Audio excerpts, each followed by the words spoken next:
तो आप अपने डिज़ाइंस के जो तरीके हैं उनमें सस्टेनेबल डिज़ाइंस को कैसे यूज़ करती हैं? हमें रीडिंग करनी पड़ती है, हमें पता करना पड़ता है कि क्या नया टेक्नोलॉजी आ रही है, क्या आ रही है। ब्रिक्स तक सस्टेनेबल ब्रिक्स शुरू हो चुकी हुई हैं।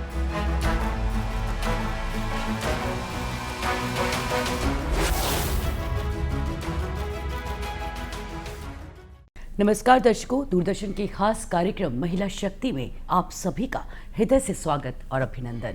मैं आपके साथ हिना जोशी।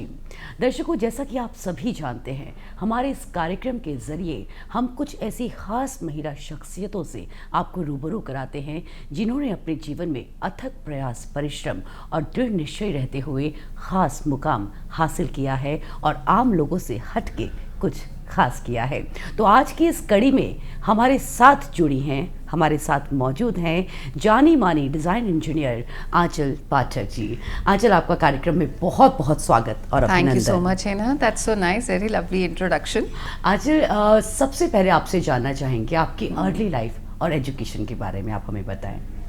मैं अमृतसर में पली बड़ी हूँ एंड अमृतसर में बहुत क्रिएटिविटी है। आप सोचो, काफ़ी सारे लोग अमृतसर से निकले हैं, सो माहौल ही बड़ा क्रिएटिव है वहाँ का। एंड आर्ट को एंड आर्टिस्ट को और हर एक को बहुत एम्फेसाइज दिया जाता है। इसी तरीके का माहौल में मैं पली बड़ी हूँ। सो मेरी मम्मा बहुत आर्टिस्टिक रही हैं। उनकी पूरा जैसे होता है ना, डीएनए में आपके अंदर है कि आप आर्ट को कर रहे हो, आप क्रिएटिव हो, आप सारा। एंड प्लस फॉर्चुनेटली हम उस स्कूल में भी गए जहाँ पे इसको बहुत एम्फेसाइज दिया जाता था। तो बस वहीं से हमारा जर्नी वैसे स्टार्ट हुई है और different forms of art, dancing, artist, paintings. आपकी एक्सपर्टीज़ रही है जिसमें हमें काफ़ी अवार्ड्स मिले हैं उसमें, तो वो सब चलता रहता। That is my childhood. Drawing का, आर्ट का शौक था क्या आंचल? हाँ, छोटे से ही था। छोटे से ही हम लोगों ने, ये एक्चुअली में हमारे ऊपर कम होता है, हमारे माँ बाप के ऊपर ज़्यादा होता है, जो मुझे लगता है। जब हम छोटे हैं तो रंग को इंट्रोड्यूस कराना, साथ में कलरिंग करना, बैठना, वो सब मम्मा नहीं करा मेरे साथ। उन्होंने बैठा हुआ है, उनकी ही सारी एक उनको देखते देखते, क्योंकि वो भी करती थी, तो उनको देखते देखते जैसे होता है ना, आप अपने पेरेंट्स से इंस्पायर होते हो और आप भी करना शुरू कर देते हो। So it has always been there from the childhood. Okay, आप बचपन से बड़ी ब्राइट चाइल्ड भी रही, आप टॉपर रही हैं जिस फील्ड में आप रही, जिस आप भले स्कूल में रही, कॉलेज में रही। जब आपने आर्ट को चूज़ किया तो आप उसमें भी आपने अपना बहुत सारे कॉम्पिटिशन आपको स्थापित किया है। आंचल, प्रेरणा आपको क्या आपकी मदर से मिली? जैसे आप बता रही हैं कि मम्मा ही सिखाती थी।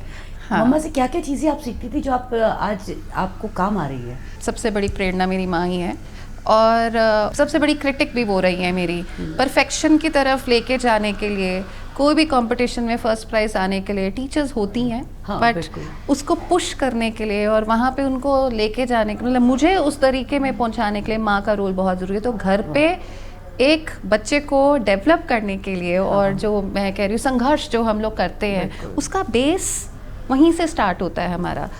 तो ऑफ कोर्स उनका बहुत बड़ा रोल रहा है मेरी लाइफ में। और कोई भी कॉम्पिटिशन्स अगर जा रहे हैं तो मेरे पापा मुझे लेके जा रहे हैं वहाँ पे, उनकी एफर्ट्स रही हैं। माँ भी नहीं, मतलब मम्मा तो रहेंगी ही, पर मैं कह रही हूँ ना, माहौल घर का ऐसा होता है कि जिसके कारण ही आप आगे बढ़ पाते हो।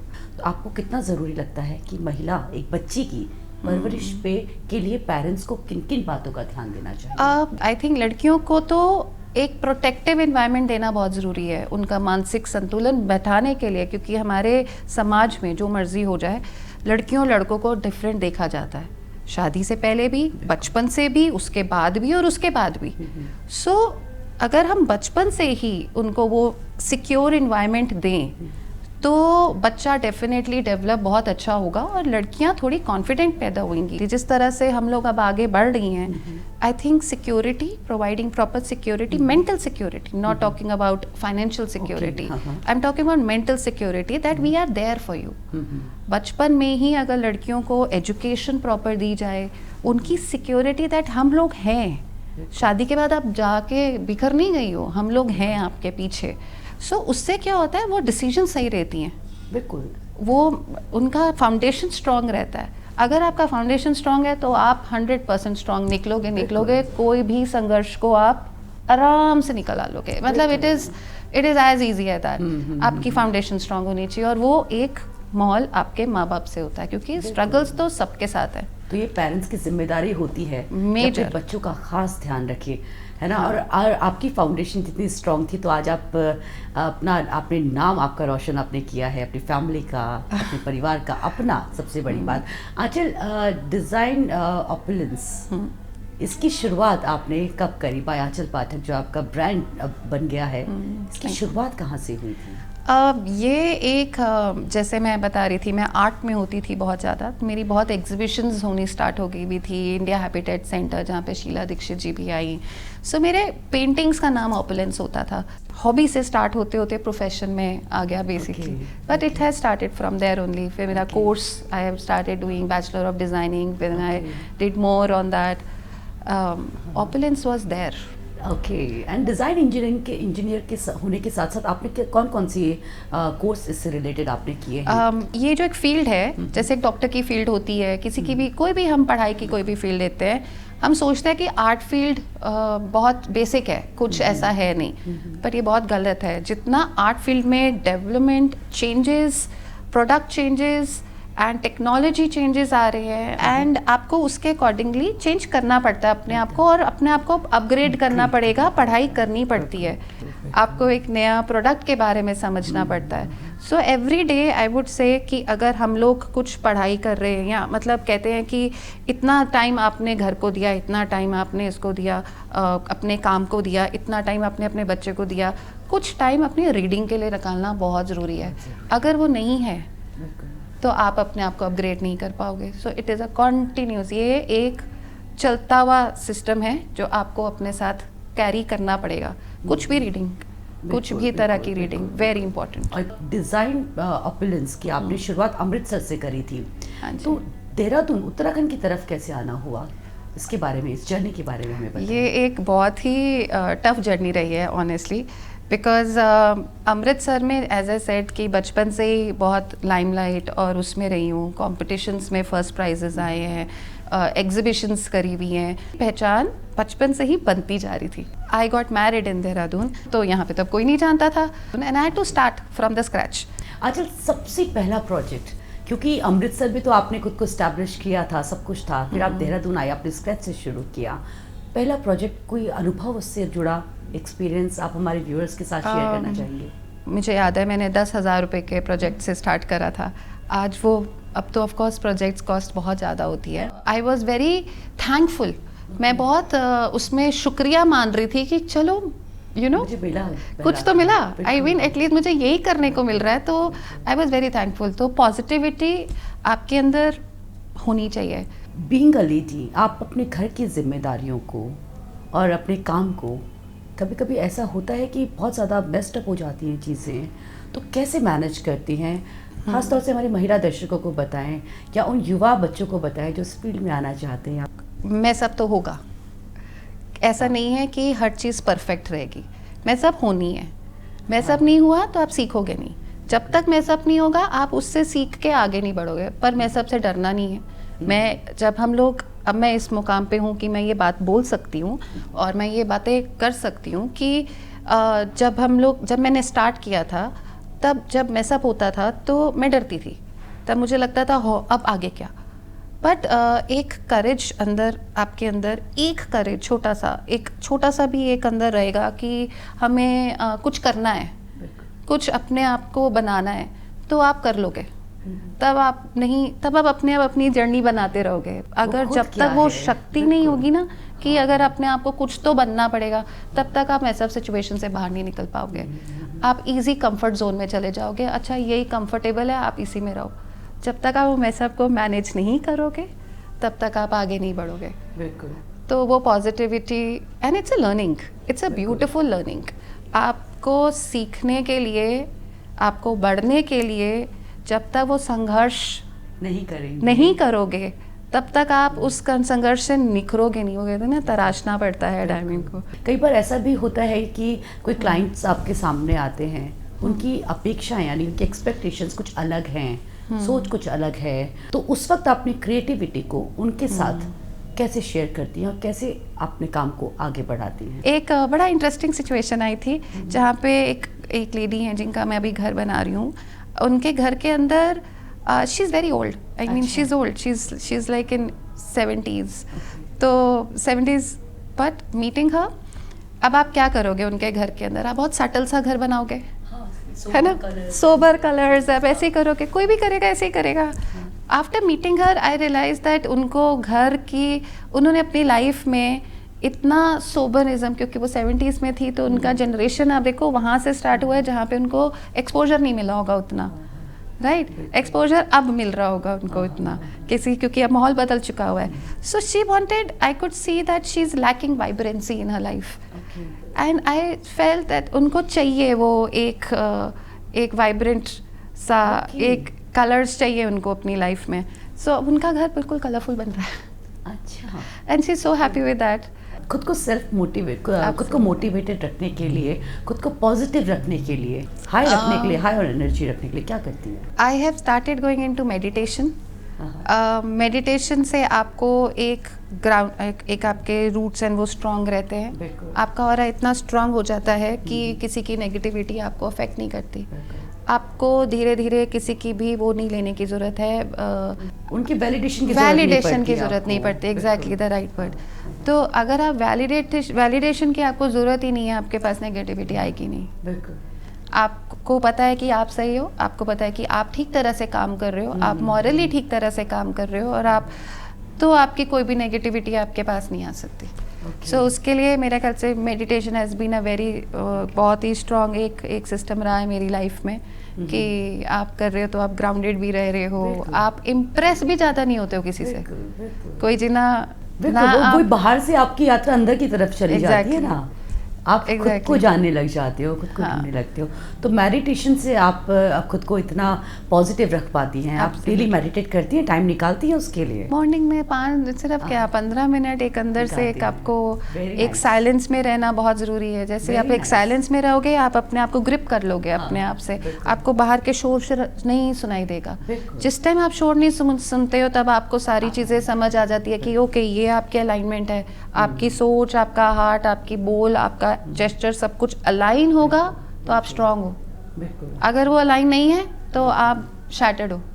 तो वो मेडिटेशन आपको क्लियर करके देता है कि ओके, ये हमारा गोल है, ये हमें करना है, आसपास का आपको फिर फर्क नहीं पड़ेगा, आपको पता है आपको कैसे करना है। आजकल हम लोग सेव इन्वायरमेंट है ना, सेव नेचर, इस पे ज़्यादा फोकस्ड हो गए हैं, और लोग भी इसमें बहुत बढ़ चढ़ के प्रतिभाग कर रहे हैं। तो आप अपने डिज़ाइंस के जो तरीके हैं उनमें सस्टेनेबल डिज़ाइंस को कैसे यूज़ करती हैं? सस्टेनेबिलिटी आज की डेट में बहुत इम्पॉर्टेंट है, और हमारा एक कर्तव्य बनता है, अगर हम कोई भी काम कर रहे हैं, हम हर एक इंसान का एक कर्तव्य बनता है कि उसको वो सही तरीके से करे। और जो ग्लोबल वार्मिंग चल रही है, और जो हम लोग काम कर रहे होते हैं, कार्बन फुटप्रिंट्स इतने ज़्यादा होते जा रहे हैं कि हमें सोच समझ के, मतलब काम करते हुए, जैसे होता है ना कि सोचना चाहिए कि हम काम कर कैसे रहे हैं। तो कार्बन फुटप्रिंट्स पे बहुत ध्यान देना पड़ेगा कि डेब्रिस है तो उसको कहाँ पे फेंकना है, किस तरह से करना है, उसको रिसाइकल कैसे करना है। आज की डेट में मतलब एक नाम आम आदमी को नहीं मालूम होता कि जो हम पेंट भी कंज्यूम कर रहे हैं और जो हर रोज़ हम बैठते हैं, वो भी केमिकल्स हैं विच आर नॉट गुड।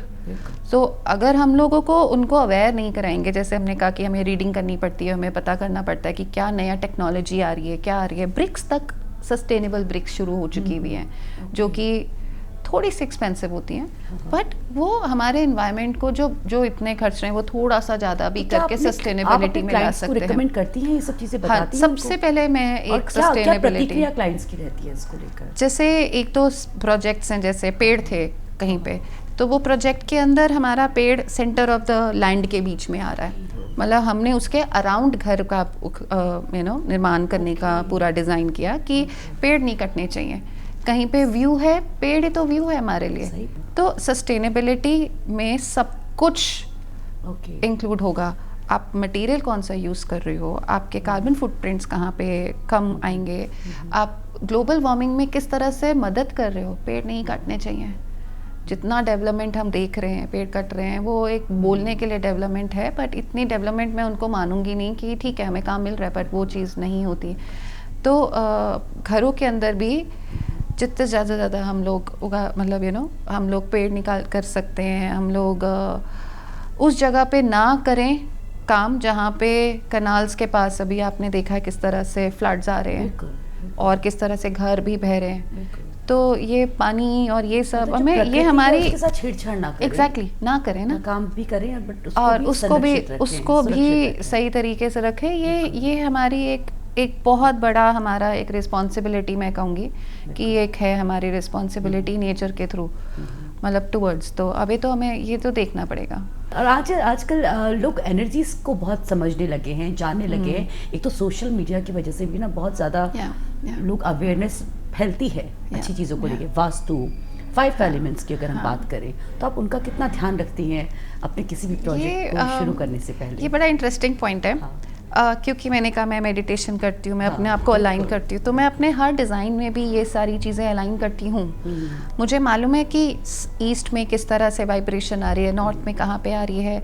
कोई भी जगह पे आपको ये एयर, वाटर, मतलब फायर, एलिमेंट्स, इन सबको ध्यान देना पड़ता है। बट हर ज़रूरी नहीं है कि एक घर, ये एक और बहुत डीप क्वेश्चन है। अगेन एज ए सेड कि हमें पढ़ना पड़ता है इन सब चीज़ों के बारे में। ये सिर्फ पुराना साइंस जो था वो धीरे धीरे बीच में ऑब्सोलीट हो गया था, ख़त्म हो गया था, किसी ने इसके बारे में ध्यान नहीं दिया। अब जब एनर्जी शिफ्ट हो रहा है इंडिया में और वर्ल्ड में, सॉरी ऑल ओवर वर्ल्ड में एनर्जी शिफ्ट हो रही है, तो लोगों की प्रतिक्रिया चेंज हो रही है। दे आर थिंकिंग कि हम लोग एनर्जीज पे अब फोकस करें। सो एक तो सबको एजुकेट करना, अगेन जैसे सस्टेनेबिलिटी है, energy is a very very very important thing. आपकी हर एक जने की एक अपनी एनर्जी होती है।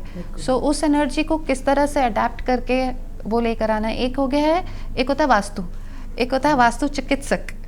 उसमें हम तोड़ते पोड़ते नहीं है कुछ। अच्छा। हम उसके अंदर उसको बेंड करते हैं कि अच्छा ये यहाँ पे है कि जी दीवार तोड़ दो, ये तोड़ दो, वास्तु के अंदर ऐसे कर दो। ये सब नहीं करते। क्यों? अच्छा। मतलब क्यों करना ऐसे? हाँ। जब हमें मालूम है कि उसको जैसे अब ये पता चल गया कि यहाँ पे ये गमला खराब है, ये गमला नहीं होना चाहिए यहाँ पे, गमला तो हम उठा के साइड कर देंगे, लेकिन पता चले दीवार नहीं तोड़ सकते, पूरा बाथरूम नहीं तोड़ सकते, पूरा वो नहीं कर सकते। तो चिकित्सक पे हमारे पास एलिमेंट्स होते हैं जिससे, जैसे ये मेटल एलिमेंट्स होते हैं, क्रिस्टल एलिमेंट्स होते हैं। यू नो हमारी बॉडी इज 70% वाटर, तो क्रिस्टल्स और ये एनर्जीज वाटर के ऊपर सबसे ज़्यादा अफेक्ट करती है। तो अगर आप वो एलिमेंट्स ही लगा दो, मेटल्स ही लगा दो, हर एक चीज़ में एक एनर्जी है। तो अगर आप उन्हीं को उसी को फॉर्म में, अलग अलग फॉर्म्स में रखो। बहुत सारी चीज़ें आती जा रही हैं मार्केट में, स्टडीज़ डेवलप होती जा रही हैं मार्केट में। There are so many you know specialists on these specified ये एलिमेंट की एनर्जीज़ को किस तरह से काम करना है, वो भी आ रहे हैं। पर अगेन वही अवेयरनेस हमें देनी है सबको, और ये बहुत ज़्यादा इम्पॉर्टेंट है कि हमें एनर्जीज़ के साथ मिल के काम करना है। मतलब एनर्जीज़ को प्रॉपरली रोटेट करना है, एयर फ्लो प्रॉपर घर में रखना है, सनलाइट होनी ही होनी चाहिए। आजकल वो क्या कर दिया उन्होंने कि सनलाइट नहीं है घर में, कंस्ट्रक्शंस ऐसे बनती जा रही है, सनलाइट ही नहीं है। तो वो सनरूफ के अंदर कहते हैं ये सनलाइट है। मूड एनहेंस होगा आपका 100%। आप एक नाइट डार्क इन्वायरमेंट में आप नहीं रह सकते हो। आप पॉजिटिव माइंडसेट के साथ नहीं रह सकते हो। तो उनका वो role to create that sunroof with sunlight, ये एक दो ब्रांड्स आ गए हैं जो उस पर काम करते हैं कि आपके डिम एरिया में भी हम लोग सनलाइट का इफेक्ट देंगे। मूड तो एनहेंस रहता है आपका, पॉजिटिविटी रहती है आपकी। छोटी सी चीज़ है, सिर्फ सन डायरेक्ट आना और सन को इमिटेट करके वो क्रिएट करने में कितना फ़र्क पड़ गया। मतलब आप सोचो कि डायरेक्ट सन हो तो कितना ही मज़ा आ जाए। बिल्कुल है ना। तो एनर्जीज़ को तो हमेशा आई थिंक ये सारे एलिमेंट्स को वर्क करके अच्छे से मैनेज करना बहुत ज़रूरी है। बहुत ज़्यादा ध्यान रखती हैं वास्तु का, ये 5 एलिमेंट्स का, जब आप अपना कोई प्रोजेक्ट शुरू करती हैं। बिल्कुल, चाहे उसमें क्लाइंट के थोड़े ज़्यादा पैसे लगे।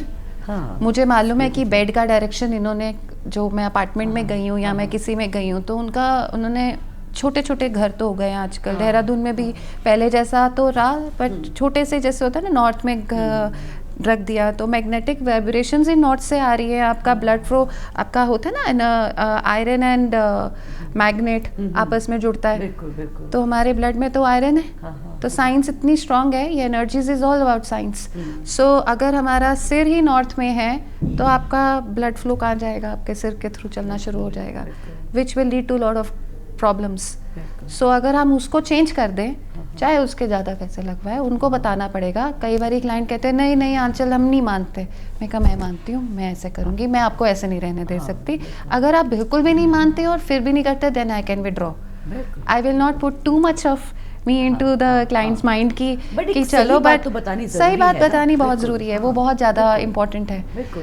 तो ये एक छोटा सा बताया है, वैसे एक वाटर एलिमेंट है, वैसे एक फायर एलिमेंट है, बेसिक, तो आप इसका नॉट खास कि ख्याल रखती हैं। बहुत ज़्यादा बेसिक, नॉट कि पूरा घर तोड़ दिया उस केस में। ऐसा नहीं, मतलब थोड़ा थोड़ा थोड़ा ध्यान रखती हैं। हाँ। ओके, तो आंचल क्या आपकी पढ़ाई में भी इंक्लूड किया जाता है क्या इन सब चीज़ों को? इसका पार्ट होता है वास्तु और ये नहीं elements होता, है? मेरी पढ़ाई में नहीं आपने करा गया अलग था। से इसके लिए कुछ किया है क्या, कोर्स वगैरह? एग्जैक्ट कोर्स, वास्तु चिकित्सक का कोर्स, अच्छा। बट ये सब कोर्सेज करे हमने। बट ये एक्चुअल में जब हम कोर्सेज करते हैं, जैसे मैं गोल्ड मेडलिस्ट हूँ अपने उसके अंदर, अपनी स्टडीज़ में, बट ये पढ़ाई रह जाती है अगर हम इसको प्रैक्टिकल फॉर्म में ना लेकर आए। मुझे मालूम है कि कमिंग फ्रॉम, जैसे होता है कि आपने गोल्ड मेडल ले लिया, ये ले लिया, वो ले लिया, पढ़ाई में आप करके, प्रैक्टिकल नॉलेज बुकिश नॉलेज से बहुत फ़र्क होती है। आपको एक्सपीरियंस बहुत मैटर करता है। हर एक इंसान से मिलके उसके वही again energetic flow, like you said earlier ना कि अपग्रेड होना बहुत ज़रूरी है। बहुत ज़रूरी है ना, बहुत ज़रूरी आप है। नहीं होंगे तो आप कॉम्पीट कैसे करेंगे, कैसे आगे बढ़ेंगे ना? खुद को नहीं, बिल्कुल, खुद से नहीं आप बिल्कुल, कॉम्पीट कर पाओगे। बिल्कुल बिल्कुल। और वो कॉन्फिडेंस भी आपका कहीं लैक करता है अगर आप Absolutely. समय के साथ साथ पढ़ नहीं रहे हैं, बढ़ नहीं रहे हैं एग्जैक्टली। और एक्सपीरियंस बहुत मैटर करेगा आपका। बिल्कुल। आंचल, बहुत अच्छा लगा आपसे बात करके। समय की कमी है, जाते जाते हमारे दर्शकों के लिए जो युवा इस कार्यक्रम को देख रहे हैं और इस उद्यम में आना चाहते हैं, इस फील्ड में आना चाहते हैं, उनके लिए आप क्या राय देना चाहती हैं, क्या संदेश देना चाहती हैं? सारी फील्ड्स बहुत टफ होती हैं। कोई भी फील्ड में आने के लिए सबसे ज़्यादा इम्पोर्टेंट मुझे लगता है कि हमें दो चीज़ों का बहुत ध्यान रखना है। एक है हमारी कंसिस्टेंसी। आज की डेट में युवा क्या कर रही है कि एक काम करा, उसको छोड़ दिया, दूसरा काम पकड़ लिया, दूसरा काम पकड़ा, उसको छोड़ दिया, तीसरा काम पकड़ लिया। अगर हम एक कंसिस्टेंसी पे एक चीज़ में रहे, स्ट्रगल्स आएंगी, स्ट्रगल्स ही तो आपको ग्रोथ है बेसिकली। सो वो कंसिस्टेंसी संभालो, उस पे चलो, क्लियरली एक फोकस टारगेट बनाओ। ठीक है, कई आजकल ये भी शुरू हो चुका हुआ है कि हमें हमारा इसमें मन नहीं है, हमारा इसमें टैलेंट है, हम इसमें करेंगे। अपने आप को पहचानो, अपने आप को मेडिटेट करो, अपने आप को अलाइन करो, आपको अपना डायरेक्शन सबसे पहले मिल जाएगा, आपको बाद में जाके भटकना नहीं पड़ेगा। ये सबसे बड़ी इंपॉर्टेंट चीज़ है। और डरना नहीं है, करेज रहना है। और लड़कियों के लिए, क्योंकि ये महिला के ऊपर है, लड़कियों के लिए तो बहुत ज़्यादा चैलेंजेस आते हैं। डरना, अगर कोई डर गया तो आप सोचो, जिस तरह से वो कहावत पुरानी मूवीज़ में होता था, डर गया वो मर गया। तो करेजियस होना, डरना नहीं है, और दुनिया को लेके चलना, और अपने आप को भूलना नहीं है उसमें। हाँ, अपनी टर्म्स एंड कंडीशंस, अपनी टर्म्स एंड कंडीशंस। और वो अगर टर्म्स एंड कंडीशंस वो आपने अपने आप को नहीं बताया कि ये मेरी टर्म्स एंड कंडीशंस हैं, तो आप तो वहीं पर ही ख़त्म हो जाओगे। दूसरे इंसान की और ज़्यादा टर्म्स एंड कंडीशंस, आप उसको मैनेज करते हुए रह जाओगे। तो कुछ ना कुछ तो आपको एक लाइन ड्रॉ करनी पड़ती है, कुछ ना कुछ आपको अपने आप को संभालने के लिए खींचनी पड़ेगी। एग्जैक्टली, खुद को सेफ रखना है तो एग्जैक्टली, हर एक नारी को। बिल्कुल बिल्कुल। Thank you Aanchal, thank you. इतनी अच्छी और रोचक जानकारी हमने आपकी लाइफ के बारे में आपसे जानी। बहुत अच्छा लगा आपसे बात करके। Thank you so much. अपने फील्ड में गोल्ड मेडलिस्ट और 20 सालों का अनुभव जिनको है आंचल पाठक, उनसे हमने इतनी रोचक और प्रेरक बातचीत करी। हमें उम्मीद है आपको ये अंक हमारा पसंद आएगा। दर्शकों, अगले अंक में आपसे फिर मिलेंगे। और जैसा आंचल पाठक जी ने कहा कि किसी भी फील्ड में अगर आप आगे बढ़ना चाहते हैं तो खुद को फोकस्ड रखें और करेज अपने अंदर बना कर रखें, डरे नहीं, आगे बढ़े। इन्हीं शब्दों के साथ आपसे विदा लेते हैं। अगले अंक में फिर आपसे मुलाकात होगी। तब तक ले हमें दीजिए इजाज़त। नमस्कार।